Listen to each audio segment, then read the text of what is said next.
மன்னியுங்கள், அப்பொழுது மன்னிக்கப்படுவீர்கள். Praise the Lord. Praise the Lord. யாக்கோபு தன் சகோதரன் ஏசாவை 2 முறை ஏமாற்றினார்.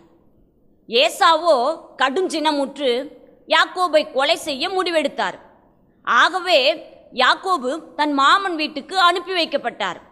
மாமன் வீட்டிலிருந்து மனைவி மக்களோடு தன் சொந்த வீட்டுக்கு திரும்பி வந்த பொழுது தன் சகோதரன் ஏசாவை நினைத்து அஞ்சினார்.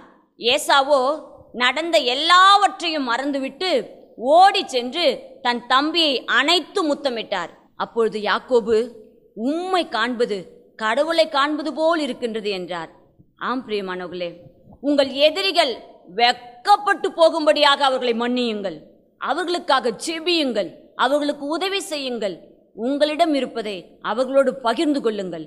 அப்பொழுது ஆண்டவர் உங்களை மன்னித்து உங்களை ஆசீர்வதிப்பார். Praise the Lord. Praise the Lord. Praise the Lord.